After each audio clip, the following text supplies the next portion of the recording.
श्री गणेशाय नमः। ओम श्री सीतारामचंद्राभ्याम नमः। श्रीमद् वाल्मीकि रामायण युद्ध कांड सर्ग 20 से 23। सर्ग 20। शार्दुल के कहने से रावण का शुक को दूत बनाकर सुग्रीव के पास संदेश भेजना, वहां वानरों द्वारा उसकी दुर्दशा, श्री राम की कृपा से उसका संकट से छूटना और सुग्रीव का रावण के लिए उत्तर देना। इसी बीच में दुरात्मा राक्षसराज रावण के गुप्तचर पराक्रमी राक्षस शार्दुल ने वहां आकर सागर तट पर छावनी डाले पड़ी हुई सुग्रीव द्वारा सुरक्षित वानरी सेना को देखा। सब और शांत भाव से स्थित हुई उस विशाल सेना को देखकर वह राक्षस लौट गया और जल्दी से लंकापुरी में जाकर राजा रावण से यूं बोला, महाराज, लंका की ओर वानरों और भालुओं का एक प्रवाह सा बड़ा चला आ रहा है। वह दूसरे समुद्र के समान अगाध और असीम है। राजा दशरथ के ये पुत्र दोनों भाई श्री राम और लक्ष्मण बड़े ही रूपवान और श्रेष्ठ वीर हैं। वे सीता का उद्धार करने के लिए आ रहे हैं। महातेजस्वी महाराज, ये दोनों रघुवंशी बंधु भी इस समय समुद्र तट पर ही आकर ठहरे हुए हैं। वानरों की वह सेना सब ओर से 10 योजन तक के खाली स्थान को घेर कर वहाँ ठहरी हुई है। ये बिल्कुल ठीक बात है। आप शीघ्र ही इस विषय में विशेष जानकारी प्राप्त करें। राक्षस सम्राट, आपके दूत शीघ्र सारी बातों का पता लगा लेने के योग्य हैं, अतः उन्हें भेजें। तत्पश्चात जैसा उचित समझें वैसा करें। चाहे उन्हें सीता को लौटा दें, चाहे सुग्रीव से मीठी मीठी बातें करके उन्हें अपने पक्ष में मिला लें, अथवा सुग्रीव और श्री राम में फूट डलवा दें।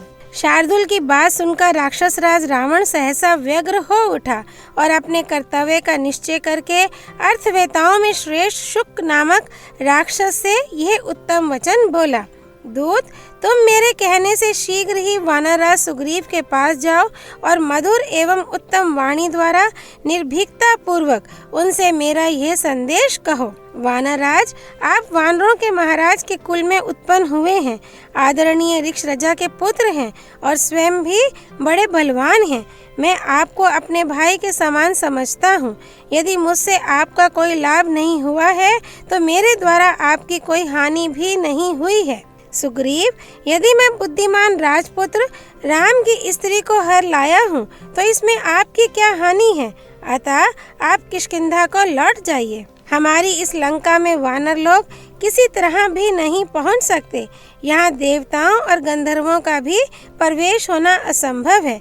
फिर मनुष्यों और वानरों की तो बात ही क्या है। राक्षस राज रावण के इस प्रकार संदेश देने पर उस समय निशाचर शुक तोता नामक पक्षी का रूप धारण करके तुरंत आकाश में उड़ चला। समुद्र के ऊपर ही ऊपर बहुत दूर का रास्ता तय करके वह सुग्रीव के पास जा पहुंचा और आकाश में ही ठहर कर उसने दुरात्मा रावण की आज्ञा के अनुसार वे सारी बातें सुग्रीव से कहीं। जिस समय वह संदेश सुना रहा था उसी समय वानर उछलकर तुरंत उसके पास जा पहुँचे। वे चाहते थे कि हम शीघ्र ही इसकी पांखें नोच लें और इसे घूंसों से ही मार डालें। इस निश्चय के साथ सारे वानरों ने उस निशाचर को बलपूर्वक पकड़ लिया और उसे कैद करके तुरंत आकाश से भूतल पर उतारा। इस प्रकार वानरों के पीड़ा देने पर शुक पुकार उठा, रघुनंदन, राजा लोग दूतों का वध नहीं करते हैं, अतः आप इन वानरों को भली भांति रोकिए। जो स्वामी के अभिप्राय को छोड़कर अपना मत प्रकट करने लगता है वह दूत बिना कही हुई बात कहने का अपराधी है, अतः वही वध के योग्य होता है। शुक के वचन और विलाप को सुनकर भगवान श्री राम ने उसे पीटने वाले प्रमुख वानरों को पुकार कर कहा, इसे मत मारो। उस समय तक शुक के पंखों का भार कुछ हल्का हो गया था, क्योंकि वानरों ने उन्हें नोच डाला था। फिर उनके अभय देने पर शुक आकाश में खड़ा हो गया और पुनः बोला, महान बल और पराक्रम से युक्त शक्तिशाली सुग्रीव, समस्त लोगों को रुलाने वाले रावण को मुझे आपकी ओर से क्या उत्तर देना चाहिए? शुक के इस प्रकार पूछने पर उस समय कपि शिरोमणि महाबली उदार चेता वानरराज सुग्रीव ने उस निशाचर के दूत से ये स्पष्ट एवं निश्चल बात कही, दूत, तुम रावण से इस प्रकार कहना, वध के योग्य दशानन, तुम ना तो मेरे मित्र हो, ना दया के पात्र हो, ना मेरे उपकारी हो और ना मेरे प्रिय व्यक्तियों से ही कोई हो। भगवान श्री राम के शत्रु हो। इस कारण अपने सगे संबंधियों सहित तुम वाली की भांति ही मेरे लिए बद्ध हो। निशाचर राज, मैं पुत्र, बंधु और कुटुंबी जनों सहित तुम्हारा संहार करूंगा और बड़ी भारी सेना के साथ आकर समस्त लंकापुरी को भस्म कर डालूंगा। मूर्ख रावण, यदि इंद्र आदि समस्त देवता तुम्हारी रक्षा करें तो भी श्री रघुनाथ जी के हाथ से अब तुम जीवित नहीं छूट सकोगे। तुम अंतर्धान हो जाओ, आकाश में चले जाओ, पाताल में घुस जाओ अथवा महादेव जी के चरणारविंदों का आश्रय लो, फिर भी अपने भाइयों सहित तुम अवश्य श्री रामचंद्र जी के हाथों से मारे जाओगे। तीनों लोकों में मुझे कोई भी पिशाच, राक्षस, गंधर्व या असुर ऐसा नहीं दिखाई देता जो तुम्हारी रक्षा कर सके। चिरकाल के बूढ़े गृद्धराज जटायु को तुमने क्यों मारा? यदि तुम में बड़ा बल था तो श्री राम और लक्ष्मण के पास से तुमने विशाल लोचना सीता का अपहरण क्यों नहीं किया? तुम सीता जी को ले जाकर अपने सिर पर आई हुई विपत्ति को क्यों नहीं समझ रहे हो? रघुकुल तिलक श्री राम महाबली, महात्मा और देवताओं के लिए भी दुर्जय हैं, किंतु तुम उन्हें अभी तक नहीं समझ सके। तुमने छिपकर सीता का हरण किया है, परंतु वे सामने आकर तुम्हारे प्राणों का अपहरण करेंगे। तत्पश्चात वानर शिरोमणि वाली कुमार अंगद ने कहा, महाराज, मुझे तो ये दूत नहीं कोई गुप्तचर प्रतीत होता है। इसने यहाँ खड़े खड़े आपकी सारी सेना का माप तोल कर लिया है, पूरा अंदाजा लगा लिया है, अतः इसे पकड़ लिया जाए, लंका को ना जाने पाए। मुझे यही ठीक जान पड़ता है। फिर तो राजा सुग्रीव के आदेश से वानरों ने उछलकर उसे पकड़ लिया और बांध दिया। वह बेचारा अनाथ की भांति विलाप करता रहा। उन प्रचंड वानरों से पीड़ित हो शुक ने दशरथ नंदन महात्मा श्री राम को बड़े जोर से पुकारा और कहा, प्रभु, बलपूर्वक मेरी पांखें नोची और आंखें फोड़ी जा रही हैं। यदि आज मैंने प्राणों का त्याग किया तो जिस रात में मेरा जन्म हुआ था और जिस रात को मैं मरूंगा, जन्म और मरण के इस मध्यवर्ती काल में मैंने जो भी पाप किया है वह सब आपको ही लगेगा। उस समय उसका वह विलाप सुनकर श्री राम ने उसका वध नहीं होने दिया। उन्होंने वानरों से कहा, छोड़ दो, ये दूत होकर ही आया था। श्री वाल्मीकि निर्मित आर्ष रामायण आदि काव्य के युद्ध कांड में 20वां सर्ग पूरा हुआ। सर्ग 21। श्री राम का समुद्र के तट पर कुशा बिछाकर 3 दिनों तक धरना देने पर भी समुद्र के दर्शन न देने से कुपित हो उसे बाण मारकर विक्षुब्ध कर देना। तदनंतर श्री रघुनाथ जी समुद्र के तट पर कुशा बिछा महासागर के समक्ष हाथ जोड़ पूर्वाभिमुख हो वहां लेट गए। उस समय शत्रुसूदन श्री राम ने सर्प के शरीर की भांति कोमल और वनवास के पहले सोने के बने हुए सुंदर आभूषणों से सदा विभूषित रहने वाली अपनी एक दाहिनी बाह को तकिया बना रखा था। अयोध्या में रहते समय मातृ कोटि की अनेक उत्तम नारियां धाई, मणि और सुवर्ण के बने हुए केवरों तथा मोती के श्रेष्ठ आभूषणों से विभूषित अपने कर कमलों द्वारा नहलाने धुलाने आदि के समय अनेक बार श्री राम के उस बाह को सहलाती और दबाती थी। पहले चंदन और अगुरु से उस बाह की सेवा होती थी। प्रातः काल के सूर्य की सी कांति वाले लाल चंदन उसकी शोभा बढ़ाते थे। सीता हरण से पहले शयन काल में सीता का सिर उस बाह की शोभा बढ़ाता था और श्वेत शैया पर स्थित एवं लाल चंदन से चर्चित हुई वह बाह गंगा जल में निवास करने वाले तक्षक के शरीर की भांति सुशोभित होती थी। युद्ध स्थल में जुए के समान वह विशाल भुजा शत्रुओं का शोक बढ़ाने वाली और सुहृदों को दीर्घ काल तक आनंदित करने वाली थी। समुद्र पर्यंत अखंड भूमंडल की रक्षा का भार उनकी उसी भुजा पर प्रतिष्ठित था। बाईं ओर को बारंबार बाण चलाने के कारण प्रत्यंचा के आघात से जिसकी त्वचा पर रगड़ पड़ गई थी, जो विशाल परिख के समान सुदृढ़ एवं बलिष्ठ थी तथा जिसके द्वारा उन्होंने सहस्त्रों गौओं का दान किया था, उस विशाल दाहिनी भुजा का तकिया लगाकर उदारता आदि गुणों से युक्त महाभाव श्री राम आज या तो मैं समुद्र के पार जाऊंगा या मेरे द्वारा समुद्र का संहार होगा, ऐसा निश्चय करके मौन हो मन, वाणी और शरीर को संयम में रखकर महासागर को अनुकूल करने के उद्देश्य से विधि पूर्वक धरना देते हुए उस कुशासन पर सो गए। कुश बिछी हुई भूमि पर सोकर नियम से असावधान न होते हुए श्री राम की वहां 3 रातें व्यतीत हो गईं। इस प्रकार उस समय वहां 3 रात लेटे रहकर नीति के ज्ञाता धर्म वत्सल श्री रामचंद्र जी सरिताओं के स्वामी समुद्र की उपासना करते रहे, परंतु नियम पूर्वक रहते हुए श्री राम के द्वारा यथोचित पूजा और सत्कार पाकर भी उस मंदमती महासागर ने उन्हें अपने आदि दैविक रूप का दर्शन नहीं कराया, वह उनके समक्ष प्रकट नहीं हुआ। तब अरुण नेत्र प्रांत वाले भगवान श्री राम समुद्र पर कुपित हो उठे और पास ही खड़े हुए शुभ लक्षण युक्त लक्ष्मण से इस प्रकार बोले, समुद्र को अपने ऊपर बड़ा अहंकार है, जिससे वह स्वयं मेरे सामने प्रकट नहीं हो रहा है। शांति, क्षमा, सरलता और मधुर भाषण, ये जो सत्पुरुषों के गुण हैं, इनका गुणहीनों के प्रति प्रयोग करने पर यही परिणाम होता है कि वे उस गुणवान पुरुष को भी असमर्थ समझ लेते हैं। जो भी अपनी प्रशंसा करने वाला, दुष्ट, धृष्ट, सर्वत्र धावा करने वाला और अच्छे बुरे सभी लोगों पर कठोर दंड का प्रयोग करने वाला होता है, उस मनुष्य का सब लोग सत्कार करते हैं। लक्ष्मण, सामनीति, शांति के द्वारा इस लोक में ना तो कीर्ति प्राप्त की जा सकती है, ना यश का प्रसार हो सकता है और ना संग्राम में विजय ही पाई जा सकती है। सुमित्रा नंदन, आज मेरे बाणों से खंड खंड हो मगर और मत्स्य सब और उतराकर बहने लगेंगे और उनकी लाशों से इस मकराले समुद्र का जल आच्छादित हो जाएगा। तुम ये दृश्य आज अपनी आंखों देख लो। लक्ष्मण, तुम देखो कि मैं यहाँ जल में रहने वाले सर्पों के शरीर, मत्स्यों के विशाल कलेवर और जल हस्तियों के शुंड दंड के किस तरह टुकड़े टुकड़े कर डालता हूँ। आज महान युद्ध ठानकर शंखों और सिपियों के समुदाय तथा मत्स्यों और मगरों सहित समुद्र को मैं अभी सुखाए देता हूँ। मगरों का निवास भूत ये समुद्र मुझे क्षमा से युक्त देख असमर्थ समझने लगा है। ऐसे मूर्खों के प्रति की गई क्षमा को धिक्कार है।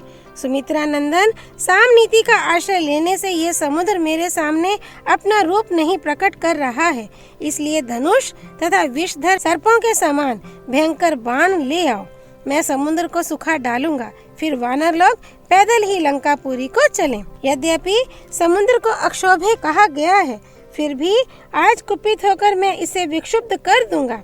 इसमें सहस्त्रों तरंगे उठती रहती हैं, फिर भी ये सदा अपने तट की मर्यादा सीमा में ही रहता है, किंतु अपने बाणों से मारकर मैं इसकी मर्यादा नष्ट कर दूंगा। बड़े बड़े दानवों से भरे हुए इस महासागर में हलचल मचा दूंगा, तूफान ला दूंगा।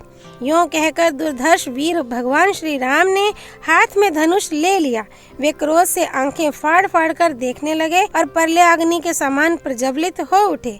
उन्होंने अपने भयंकर धनुष को धीरे से दबाकर उस पर प्रत्यंचा चढ़ा दी और उसकी टंकार से सारे जगत को कंपित करते हुए बड़े भयंकर बाण छोड़े, मानो इंद्र ने बहुत से वज्रों का प्रहार किया हो। तेज से प्रज्वलित होते हुए वे महान वेगशाली श्रेष्ठ बाण समुद्र के जल में घुस गए। वहां रहने वाले सर्प भय से थर्रा उठे। मत्स्यों और मगरों सहित महासागर के जल का महान वेग सहसा अत्यंत भयंकर हो गया। वहां तूफान का कोलाहल छा गया। बड़ी बड़ी तरंग मालाओं से सारा समुद्र व्याप्त हो उठा। शंख और सीपियां पानी के ऊपर छा गईं। वहाँ धुआं उठने लगा और सारे महासागर में सहसा बड़ी बड़ी लहरें चक्कर काटने लगी। चमकीले फन और दीप्तिशाली नेत्रों वाले सर्प व्यथित हो उठे तथा पाताल में रहने वाले महापराक्रमी दानव भी व्याकुल हो गए। सिंधु राज की सहस्त्रों लहरें जो विंध्याचल और मंदराचल के समान विशाल एवं विस्तृत थीं, नाकों और मकरों को साथ लिए ऊपर को उठने लगी। सागर की उताल तरंग मालाएं झूमने और चक्कर काटने लगी।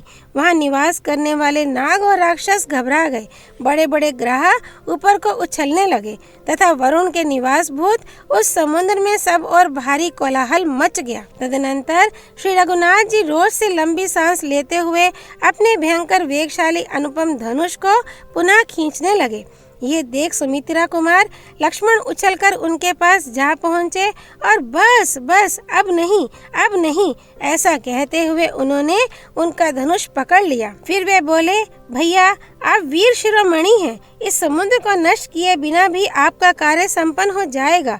आप जैसे महापुरुष क्रोध के अधीन नहीं होते हैं। अब आप सुदीर्घ काल तक उपयोग में लाए जाने वाले किसी अच्छे उपाय पर दृष्टि डालें, कोई दूसरी उत्तम युक्ति सोचें। इसी समय अंतरिक्ष में अव्यक्त रूप से स्थित महर्षियों और देवऋषियों ने भी हाय, ये तो बड़े कष्ट की बात है, ऐसा कहते हुए अब नहीं कहकर बड़े जोर से कोलाहल किया। श्री वाल्मीकि निर्मित आर्ष रामायण आदि काव्य के युद्ध कांड में 21वां सर्ग पूरा हुआ। सर्ग 22।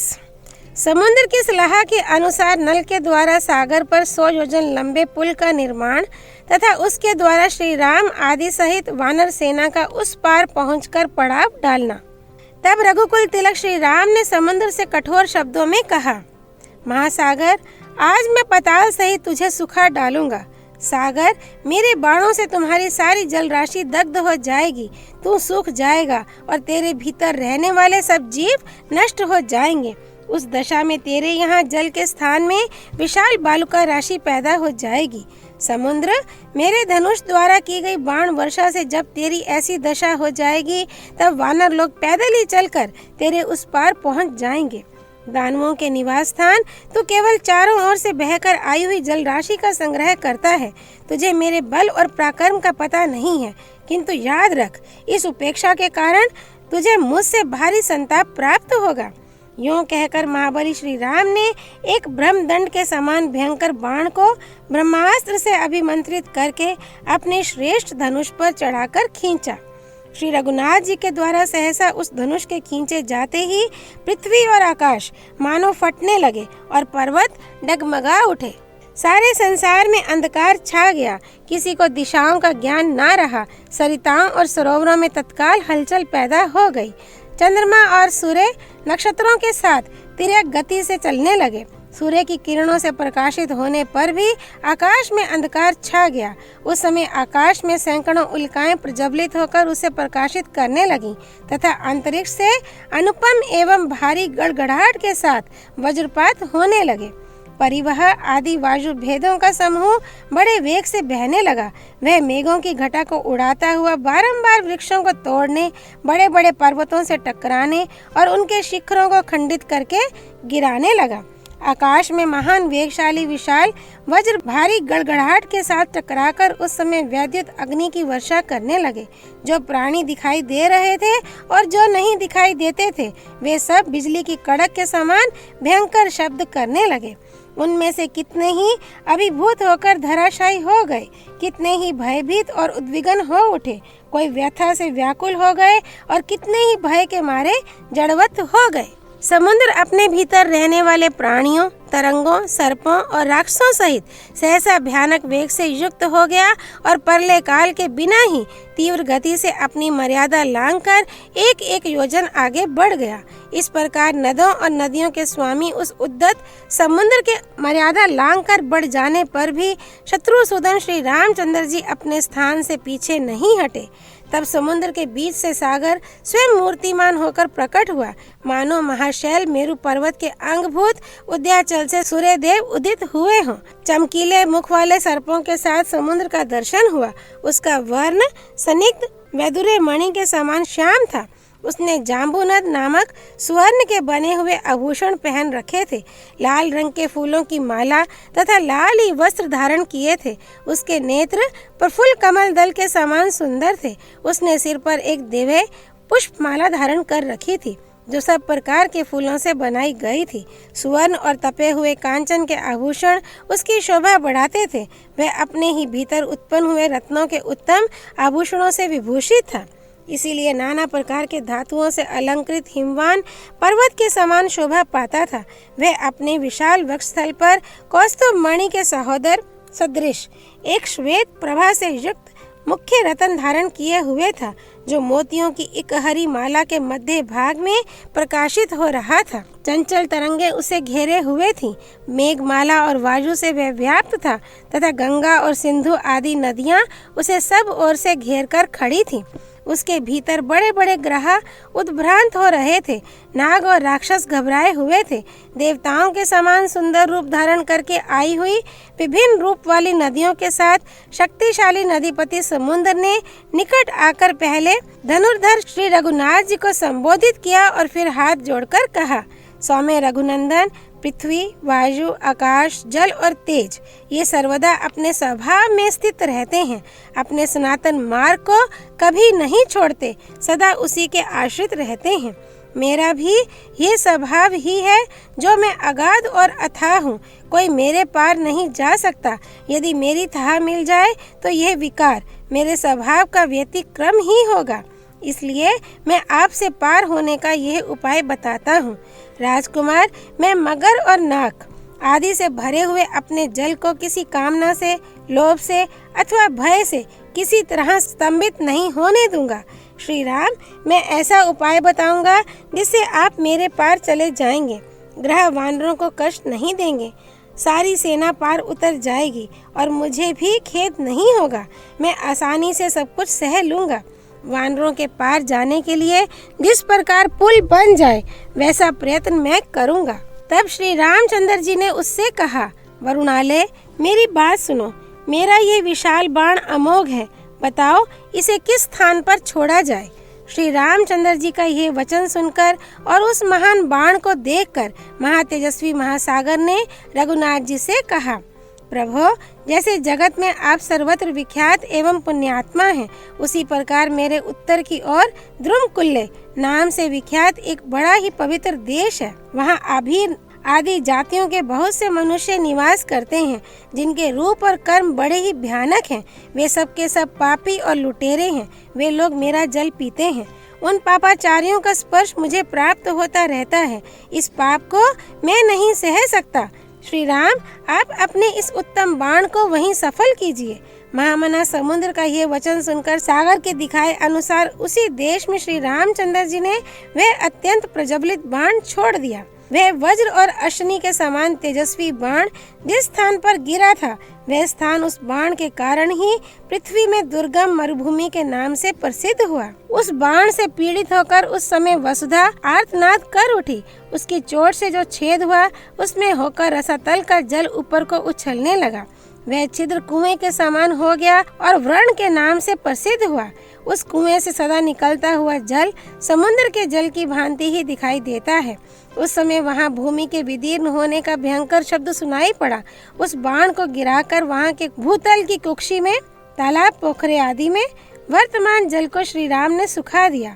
तब से वह स्थान तीनों लोकों में मरुकांतार के नाम से ही विख्यात हो गया। जो पहले समुद्र का कुक्षी प्रदेश था, उसे सुखाकर देवोपम पराक्रमी विद्वान दशरथ नंदन श्री राम ने उस मरुभूमि को वरदान दिया। ये मरुभूमि पशुओं के लिए हितकारी होगी।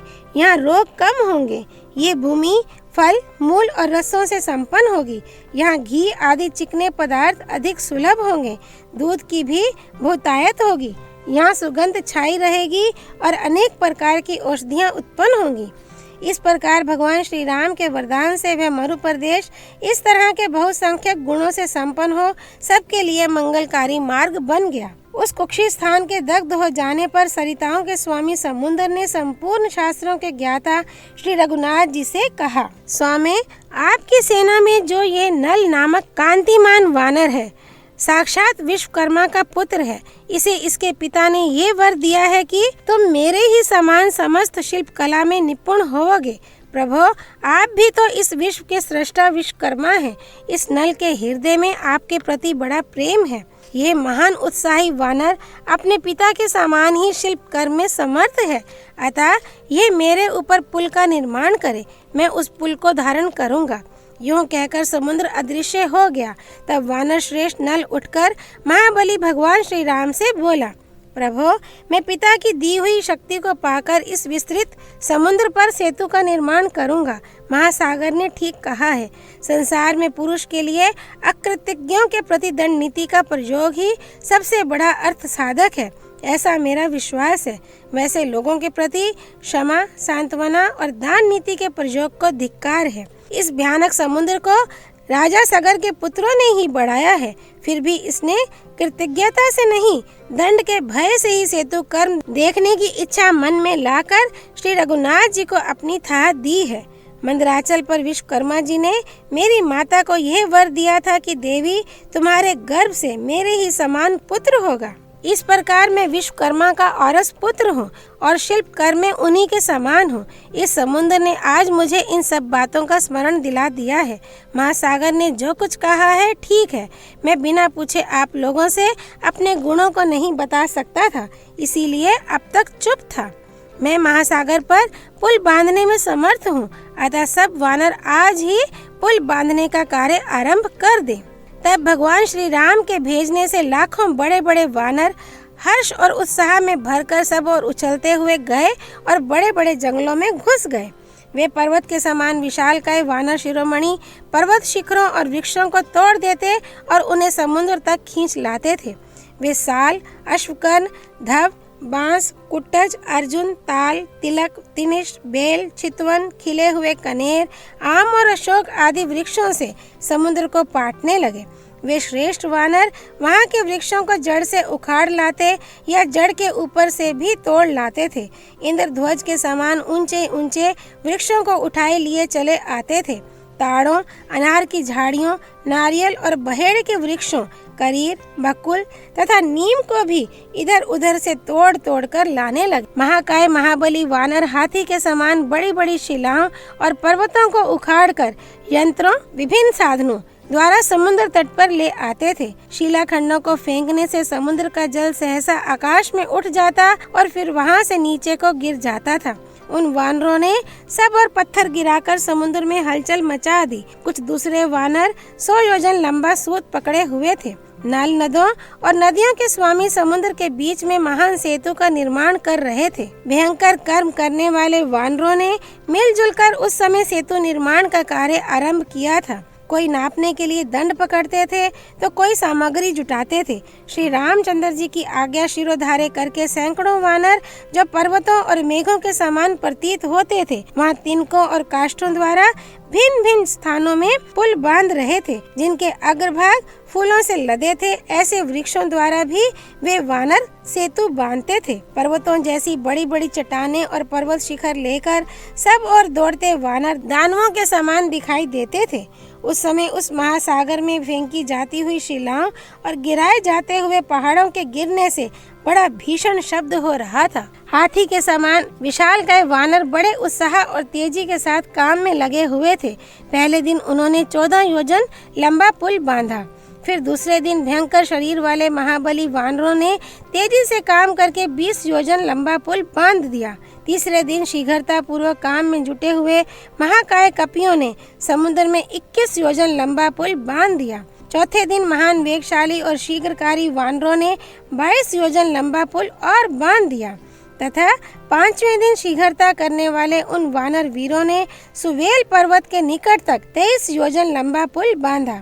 इस प्रकार विश्वकर्मा के बलवान पुत्र कांतिमान कपिश्रेष्ठ नल ने समुद्र में 100 योजन लंबा पुल तैयार कर दिया। इस कार्य में वे अपने पिता के समान ही प्रतिभाशाली थे। मकराले समुद्र में नल के द्वारा निर्मित हुआ वह सुंदर और शोभाशाली सेतु आकाश में स्वाति पथ, छाया पथ के समान सुशोभित होता था। उस समय देवता, गंधर्व, सिद्ध और महर्षि उस अद्भुत कार्य को देखने के लिए आकाश में आकर खड़े थे।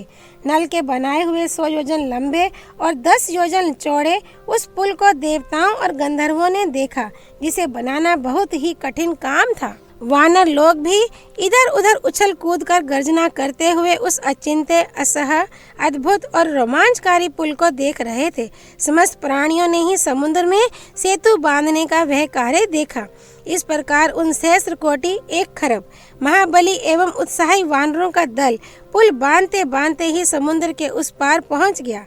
वह पुल बड़ा ही विशाल, सुंदरता से बनाया हुआ, शोभा संपन्न, समतल और सुसंबद्ध था। वह महान सेतु सागर में सीमंत के समान शोभा पाता था। पुल तैयार हो जाने पर अपने सचिवों के साथ विभीषण गदा हाथ में लेकर समुद्र के दूसरे तट पर खड़े हो गए, जिससे शत्रु पक्षीय राक्षस यदि पुल तोड़ने के लिए आवे तो उन्हें दंड दिया जा सके। तदनंतर सुग्रीव ने सत्य पराक्रमी श्री राम से कहा, वीरवर, आप हनुमान के कंधे पर चढ़ जाइए और लक्ष्मण अंगद की पीठ पर सवार हो लें, क्योंकि ये मकराले समुद्र बहुत लंबा चौड़ा है। ये दोनों वानर आकाश मार्ग से चलने वाले हैं, अतः यही दोनों आप दोनों भाइयों को धारण कर सकेंगे। इस प्रकार धनुर्धर एवं धर्मात्मा भगवान श्री राम लक्ष्मण और सुग्रीव के साथ उस सेना के आगे आगे चले। दूसरे वानर सेना के बीच में और अगल बगल में होकर चलने लगे। कितने ही वानर जल में कूद पड़ते और तैरते हुए चलते थे, दूसरे पुल का मार्ग पकड़कर जाते थे और कितने ही आकाश में उछलकर गरुड़ के समान उड़ते थे। इस प्रकार पार जाती हुई उस भयंकर वानर सेना ने अपने महान घोष से समुद्र की बड़ी हुई भीषण गर्जना को भी दबा दिया। धीरे धीरे वानरों की सारी सेना नल के बनाए हुए पुल से समुद्र के उस पार पहुंच गई। राजा सुग्रीव ने फल, मूल और जल की अधिकता देख सागर के तट पर ही सेना का पड़ाव डाला। भगवान श्री राम का वह अद्भुत और दुष्कर कर्म देखकर सिद्ध, चारण और महर्षियों के साथ देवता लोग उनके पास आए तथा उन्होंने अलग अलग पवित्र एवं शुभ जल से उनका अभिषेक किया। फिर बोले, नरदेव, तुम शत्रुओं पर विजय प्राप्त करो और समुद्र पर्यंत सारी पृथ्वी का सदा पालन करते रहो। इस प्रकार भांति भांति के मंगल सूचक वचनों द्वारा राज सम्मानित श्री राम का उन्होंने अभिवादन किया। श्री वाल्मीकि निर्मित आर्ष रामायण आदि काव्य के युद्ध कांड में 22वां सर्ग पूरा हुआ। सर्ग 23। श्री राम का लक्ष्मण से उत्पात सूचक लक्षणों का वर्णन और लंका पर आक्रमण। उत्पात सूचक लक्षणों के ज्ञाता तथा लक्ष्मण के बड़े भाई श्री राम ने बहुत से अपशकुन देखकर सुमित्रा कुमार लक्ष्मण को हृदय से लगाया और इस प्रकार कहा, लक्ष्मण, जहाँ शीतल जल की सुविधा हो और फलों से भरे हुए जंगल हो, उन स्थानों का आश्रय लेकर हम अपने सैन्य समूह को कई भागों में बांट दें और इसे व्यूहबद्ध करके इसकी रक्षा के लिए सदा सावधान रहें। मैं देखता हूँ समस्त लोगों का संहार करने वाला भीषण भय उपस्थित हुआ है, जो रीछों, वानरों और राक्षसों के प्रमुख वीरों के विनाश का सूचक है। धूल से भरी हुई प्रचंड वायु चल रही है, धरती कांपती है, पर्वतों के शिखर हिल रहे हैं और पेड़ गिर रहे हैं। मेघों की घटा घिर आई है, जो मांस भक्षी राक्षसों के समान दिखाई देती है। वे मेघ देखने में तो क्रूर हैं ही, इनकी गर्जना भी बड़ी कठोर है। ये क्रूरता पूर्वक रक्त की बूंदों से मिले हुए जल की वर्षा करते हैं। ये संध्या लाल चंदन के समान कांति धारण करके बड़ी भयंकर दिखाई देती है। प्रज्वलित सूर्य से ये आग की ज्वालाएं टूट टूट कर गिर रही हैं। क्रूर पशु और पक्षी दीन आकार धारण कर सूर्य की ओर मुंह करके दीनता पूर्ण स्वर में चीत्कार करते हुए महान भय उत्पन्न कर रहे हैं। रात में भी चंद्रमा पूर्णता प्रकाशित नहीं होते और अपने स्वभाव के विपरीत ताप दे रहे हैं।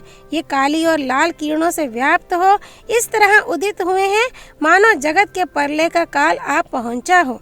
लक्ष्मण, निर्मल सूर्य मंडल में नीला चिन्ह दिखाई देता है। सूर्य के चारों ओर ऐसा घेरा पड़ा है जो छोटा, रूखा, अशुभ तथा लाल है। सुमित्रा नंदन, देखो, ये तारे बड़ी भारी धूली राशि से आच्छादित हो हतप्रभ हो गए हैं, अतएव जगत के भावी संहार की सूचना दे रहे हैं। कौवे, बाज तथा अधम गीत चारों ओर उड़ रहे हैं और सियारी ने अशुभ सूचक महाभयंकर बोली बोल रही हैं। जान पड़ता है वानरों और राक्षसों के चलाए हुए शिलाखंडों, शूलों और तलवारों से ये सारी भूमि पट जाएगी तथा यहाँ मांस और रक्त की कीच जम जाएगी। हम लोग आज ही जितनी जल्दी हो सके इस रावण पालित दुर्जय नगरी लंका पर समस्त वानरों के साथ वेग पूर्वक धावा बोल दें। ऐसा कहकर संग्राम विजयी भगवान श्री राम हाथ में धनुष लिए सबसे आगे लंकापुरी की ओर प्रस्थित हुए। फिर विभीषण और सुग्रीव के साथ वे सभी श्रेष्ठ वानर गर्जना करते हुए युद्ध का ही निश्चय रखने वाले शत्रुओं का वध करने के लिए आगे बढ़े। वे सब के सब रघुनाथ जी का प्रिय करना चाहते थे। उन बलशाली वानरों के कर्मों और चेष्टाओं से रघुकुल नंदन श्री राम को बड़ा संतोष हुआ। श्री वाल्मीकि निर्मित आर्ष रामायण आदि काव्य के युद्ध कांड में 23वां सर्ग पूरा हुआ। सियापति रामचंद्र की जय। राम भक्त श्री हनुमान जी की जय। राम जन्मभूमि अयोध्यापुरी धाम की जय। सरयू नदी की जय। माँ गौरीपति देवों के देव महादेव भगवान शिव शंकर की जय। श्रीमद् वाल्मीकि रामायण की जय। महर्षि वाल्मीकि मुनि की जय। श्री हरि अर्पणमस्तु।